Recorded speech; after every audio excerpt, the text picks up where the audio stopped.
રાજકોટના Bhaktinagar police station વિસ્તારમાંથી એક સનસનાટીપૂર્ણ કિસ્સો સામે આવ્યો છે, જેમાં એક પીડિત મહિલાની ફરિયાદના આધારે દેહવેપાર અને એટ્રોસિટી એક્ટ હેઠળ ગુનો નોંધવામાં આવ્યો છે।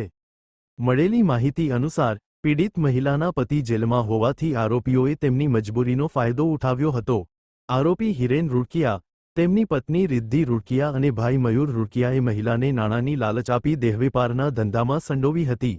આરોપીઓએ મહિલાને કામ કરાવ્યા બાદ વચન મુજબના પૈસા પણ આપ્યા ન હતા અને તેમની સાથે છેતરપિંડી કરી હતી। અહેવાલ સંજય પોપટ। ગઈકાલે સાંજે એક ભક્તિનગર પોલીસ સ્ટેશનમાં ઇમોરલ ટ્રાફિક પ્રિવેન્શન એક્ટ 345 તથા એટ્રોસિટી એક્ટ કલમ 3(1)(r) મુજબનો ગુનો ભક્તિનગર પોલીસ સ્ટેશનમાં ફરિયાદીએ એક બેને આપેલો છે।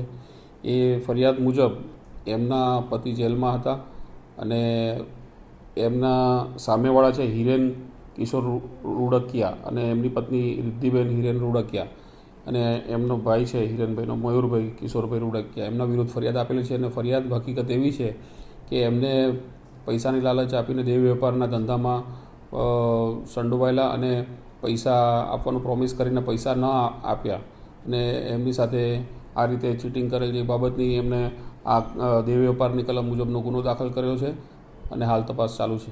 આ અંદાજે 16/11/2025 થી 16/2/2026 સુધી આ બેનની ફરિયાદ એવી છે કે આ દરમિયાન એમની સાથે દેહ વેપારનો ધંધો કરાવેલો અને એમને કરાવ્યા બાદ એમના પૈસા નહોતા આપ્યા। યુવતીઓને એકબીજાને ઓળખતા હતા સામાજિક રીતે, એટલે એ રીતે સંબંધિત થ્રુ ઓળખાણ થયેલી। આરોપી પત્રકાર છે, કહેવાતો પત્રકાર છે એમ એવા માહિતી મળેલ છે, જેની તપાસ કરવામાં આવશે।